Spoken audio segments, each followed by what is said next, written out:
कांग्रेस के मित्र शायद भरोसा नहीं करेंगे।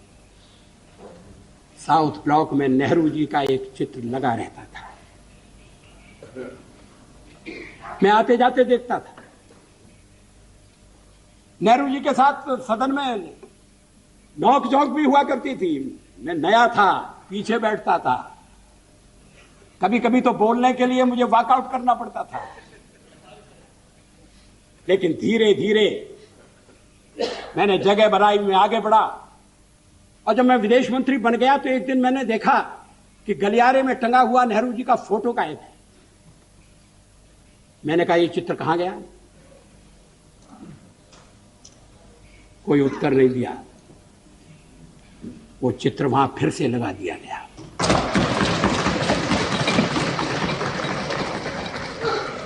क्या इस भावना की कद्र है? क्या देश में ये भावना पनप है? ऐसा नहीं है कि नेहरू जी से मतभेद नहीं थे, और मतभेद चर्चा में गंभीर रूप से उभरकर सामने आती थी। मैंने एक बार पंडित जी से कह दिया था कि आपका एक मिला जुला व्यक्तित्व है, और आप में चर्चिल भी है और चैम्बरलेन भी है। वो नाराज नहीं हुए। शाम को किसी बैंक्वेट में मुलाकात हो गई और उन्होंने कहा, आज तो बड़ा जोरदार भाषण दिया है, और हंसते हुए चले गए। आजकल ऐसी आलोचना करना दुश्मनी को दावत देना। लोग बोलना बंद कर देंगे।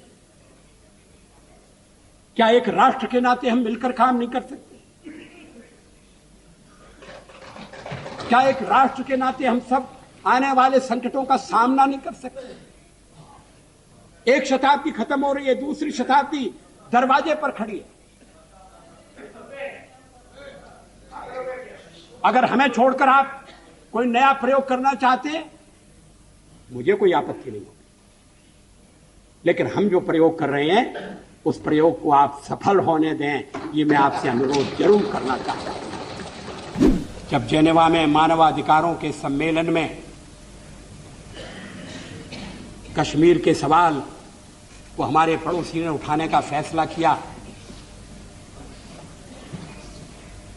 तो फिर उस समय के प्रधानमंत्री श्री नरसिंह राव की नजर मेरे ऊपर गई कि मैं वहां जाकर भारत का प्रतिनिधित्व करूं।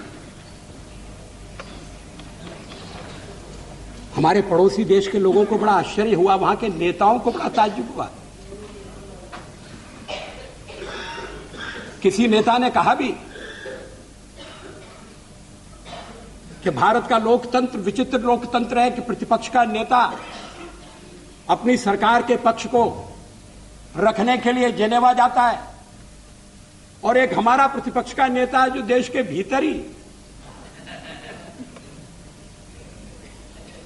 ऐसी कठिनाइयां पैदा करता है जिससे अंतर्राष्ट्रीय बाधाएं और उत्पन्न होती हैं। लोगों ने कहा कि नरसिंह राव जी सरल आदमी नहीं है, बड़े चतुर आदमी हैं। ये मत समझिए कि वो केवल देश की एकता का प्रदर्शन करने के लिए भेज रहे हैं।